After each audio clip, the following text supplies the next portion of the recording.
Hello students, Praveen Sharma here. तो लीजिए बेटा, जो है आज आपको जो एडमिशन का चैप्टर मैंने स्टार्ट करवाया हुआ है। ऑलरेडी गुडविल का ट्रीटमेंट जो है आपको मैंने अच्छे से समझा दिया था। उसके बाद हमारा जो अगला टॉपिक बनता है बेटा, वो बनता है accounting treatment of reserves and accumulated profits. मैं अभी आपको जो है accounting treatment of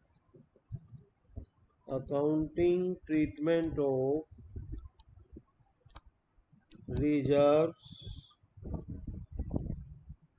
and accumulated profits and losses के बारे में बताता है। बेटा रिजर्व्स को ना, इस चैप्टर में आपको ध्यान रखना है कि जो रिजर्व्स है ना, वो distributed amongst the old partners in old ratios.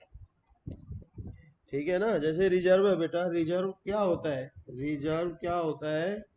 Credit होता है। जब ये डिस्ट्रीब्यूट होगा ओल्ड पार्टनर्स में तो रिजर्व क्या हो जाएगा? डेबिट। यानी जर्नल एंट्री क्या बनेगी?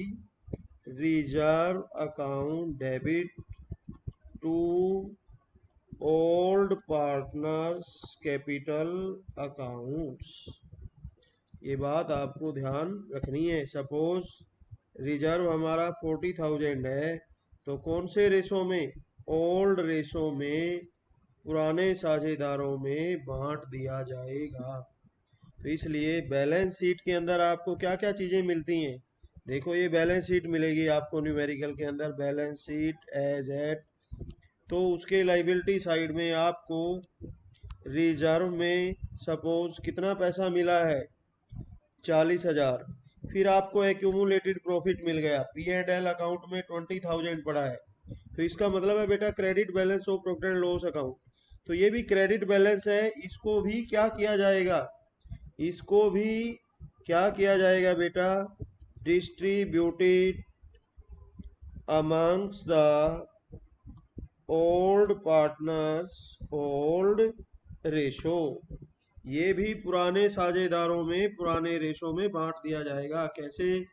अब ये क्रेडिट बैलेंस है तो खुद ये क्या हो जाएगा? Debit. P and L account debit to old partners capital accounts. ठीक है ना। तो इस प्रकार से मान लिया ये कितना है? 20,000। तो इस 20,000 को कौन से रेशो में? ओल्ड रेशो में डिस्ट्रीब्यूट कर दिया जाएगा। ऐसे ही मान लिया ये पी एंड एल अकाउंट यहाँ की बजाय ये 20,000 यहाँ आ जाता है। यहाँ आ जाता है तो इसका मतलब ये एक्यूमुलेटेड लॉस है। अगर इस प्रकार से आ जाता है तो आपको जर्नल एंट्री क्या करनी पड़ेगी? क्योंकि ये तो अक्यूमुलेटेड लॉस है बेटा, तो इसकी एंट्री क्या बनेगी? Old partners capital account debit, old partners capital account debit. ये अभी दोबारा मैं बेटा यहाँ करके दिखाता हूँ इसकी एंट्री। ये क्या बनेगी? Old partners capital account debit to P and L account. ये 20,000 है, ये कौन से रेशो में डेबिट हो जाएंगे बेटा? ओल्ड रेशो में डेबिट हो जाएंगे। तो इस प्रकार से आपको एडमिशन के चैप्टर में बड़ी सिंपल बात है, क्योंकि पिछला जो सेकंड चैप्टर था, सेकंड चैप्टर में मैंने आपको अच्छे से रिजर्व का ट्रीटमेंट बताया था कि रिजर्व का ट्रीटमेंट क्या होता है। तो वहां पर आपको दो सिचुएशंस मिली थी। अभी भी वो लेक्चर यूट्यूब पे पड़ा हुआ है, accounting treatment of reserves and provisions का। उसमें बिल्कुल साफ साफ समझाया गया है कि अगर बैलेंस शीट में रिजर्व दिए हो तो इनके रिगार्डिंग बिजनेस में दो डिसीजन हो सकते हैं।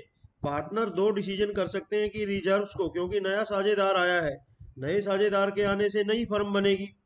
तो जो साझेदार हैं वो डिसीजन ले सकते हैं कि इस रिजर्व को बिजनेस में रखा जाए या इसको फिर साझेदारों में बांट दिया जाए। अगर इसको बिजनेस में रखना चाहते हैं तो फिर इसके लिए ये एंट्री की बजाय इसके लिए फिर एडजस्टमेंट एंट्री पास होती है। एडजस्टमेंट एंट्री याद करो उस बात को कि मैंने बताया था कि एडजस्टमेंट एंट्री कैसे पास होती है कि सेक्रीफाइस और गेन देखने के बाद फिर इसमें इसका एक इसमें जो है सेक्रीफाइस और गेन का जो हिस्सा है वो इसमें से कैलकुलेट करके उसके लिए एडजस्टमेंट एंट्री पास कर दी जाती है। लेकिन इस चैप्टर में ऐसा करने की जरूरत नहीं है, क्योंकि इसमें बिजनेस में रहने वाला कोई आपको किसी प्रकार का न्यूमेरिकल नहीं है। इसमें केवल आपको वही मिलेगा कि अगर रिजर्व आपको कहीं बैलेंस शीट में दिया मिलता है तो चुपचाप आपने रिजर्व को पुराने साझेदारों में पुराने रेशो में डिस्ट्रीब्यूट कर देना है।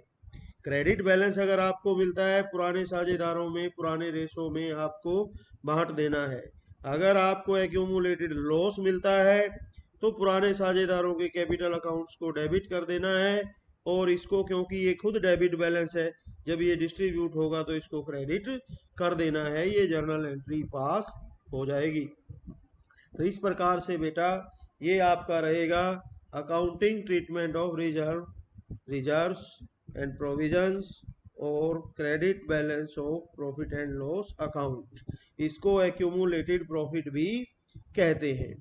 इसके बाद बेटा इसमें नेक्स्ट टॉपिक जो इस चैप्टर में बनता है, नेक्स्ट टॉपिक इस चैप्टर के अंदर जो बनता है बेटा वो बनता है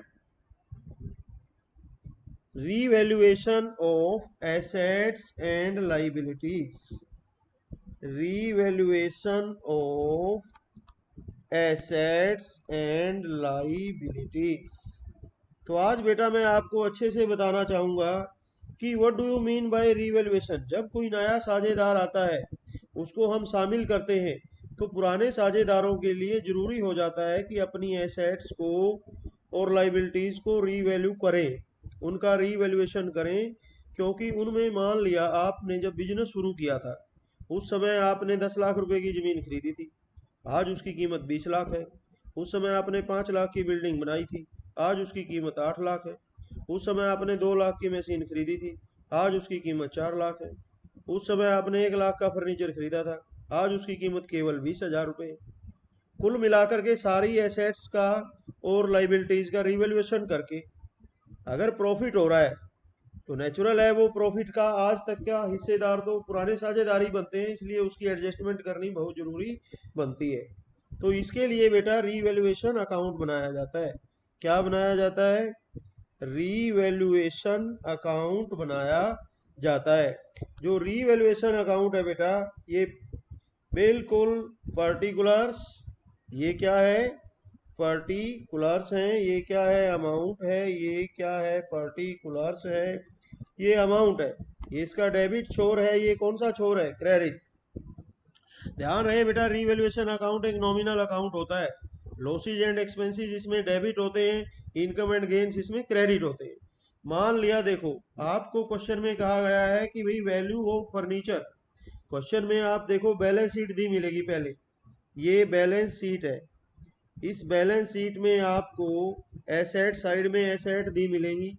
लैंड एंड बिल्डिंग सपोज 1,20,000 है। प्लांट एंड मशीनरी सपोज पूरे 1 लाख की है। फर्नीचर सपोज 50,000 का है आपका। उसके बाद इन्वेस्टमेंट है मान लिया कोई, वो 40,000 रुपये की है। तो वो कह रहे हैं कि जो लैंड एंड बिल्डिंग है, एडजस्टमेंट में कह रहे हैं कि value of land and building increased by 10%। Land and building की जो वैल्यू है 10%। एक होता है बेटा वर्ड इंक्रीज्ड बाय, एक होता है इंक्रीज्ड टू। ये कह रहे हैं कि लैंड एंड बिल्डिंग की जो वैल्यू है वो इंक्रीज्ड बाय 10% है। तो 10% का मतलब 1,20,000 का 10% कितना बना? 12,000। 12,000 से लैंड एंड बिल्डिंग की वैल्यू बढ़ गई। बढ़ गई तो फायदा हुआ। फायदा हुआ तो यहाँ क्रेडिट आएगा बाई लैंड एंड बिल्डिंग। केवल फायदे का अमाउंट हमें यहाँ लिखना है 12,000। कई बच्चे 1,20,000 को यहाँ लिखने लग जाएंगे। फिर वो कह रहे हैं कि value of plant and machinery, वो कह रहे हैं value of plant and machinery increased to rupees 1,30,000। ये कह रहे हैं कि भाई प्लांट एंड मशीनरी की वैल्यू इंक्रीज्ड टू 1,30,000। बेटा बाय का मतलब तो कुछ और है और टू का मतलब क्या है? इंक्रीज्ड टू का मतलब है कि प्लांट एंड मशीनरी की वैल्यू 1 लाख से बढ़ करके 1,30,000 हो गई। इसका मतलब 30,000 का इंक्रीमेंट लगा। यहाँ आएगा बाई प्लांट एंड मशीनरी 30,000। ये कह रहे हैं कि फर्नीचर की वैल्यू 20% डाउन होगी, तो 50,000 का फर्नीचर था, 10,000 कम हो गया। कम हो गया तो नुकसान हो गया। यहाँ लिखेंगे टू फर्नीचर अकाउंट बाई ₹10,000। फिर ये कह रहे हैं कि जो इन्वेस्टमेंट थी ये 40,000 की थी, 30,000 हो गई, नुकसान हो गया 10,000।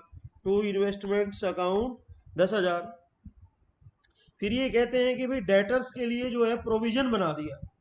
अब जब डेटर्स के लिए प्रोविजन बनाते हैं तो यहाँ पर डेटर्स लिखे हुए हैं, यहाँ पर डेटर्स लिखे हुए हैं 80,000, और वो कह रहे हैं कि भाई 5% provision made for bad and doubtful dates. 5% provision बनाया है, तो इसका 5% बेटा कितना हुआ? 80,000 का 5% 4,000 हुआ। तो प्रोविजन हमेशा प्रॉफिट में से बनता है, और प्रॉफिट में से जब बनता है प्रोविजन तो प्रॉफिट घटता है। प्रॉफिट घटने का मतलब नुकसान है। तो यहाँ पर क्या लिखेंगे? To provision for bad and doubtful debts ₹4,000। तो इस प्रकार से आपने एसेट्स का, अब मान लिया वो कहते हैं कि जो क्रेडिटर्स हैं आपके यहाँ पर दिए हुए थे, क्रेडिटर्स वो 30,000 के थे, और वो कह रहे हैं कि जो 30,000 के क्रेडिटर थे अब वो 20,000 रह गए, तो फायदा हो गया। फायदा क्रेडिटर का कम होना फायदे में है, एसेट का कम होना नुकसान, लाइबिलिटी का कम होना फायदा। बाय क्रेडिटर्स 10,000 से फायदा हो गया। तो अब इस अकाउंट को लास्ट में हम क्या कर देंगे? क्लोज। क्लोज करेंगे तो ये 12 और 30 42 और 10 52,000 हो गए इधर, और इधर भी ये कितना आ गया बेटा? 52,000। इसमें से 20 और 4 24,000 गए, तो 24,000 जाने से बेटा 28,000 का प्रॉफिट हुआ है, क्योंकि ये क्रेडिट साइड का है तो प्रॉफिट है। यहाँ लिखेंगे to profit transfer to A's capital account, B's capital account, C's capital account. कौन से रेशो में बेटा? ओल्ड पार्टनर के ओल्ड रेशो में ये कैपिटल जो 28,000 प्रॉफिट है डिस्ट्रीब्यूट होकर के उनके पूंजी खातों में चला जाएगा। इस प्रकार से आपने एसेट्स का और लाइबिलिटीज का रीवैल्यूएशन करना है थ्रू मेकिंग रीवैल्यूएशन अकाउंट। इस प्रकार से न्यूमेरिकल करने हैं। अब अगले लेक्चर के अंदर बेटा मैं आपको स्पेशल एक बुक का जो न्यूमेरिकल है वो लेकर के समझा करके दिखाऊंगा। आज का जो लेक्चर है हमारा वो यहीं ख़त्म होता है। इसी के साथ सबका धन्यवाद। Thank you all.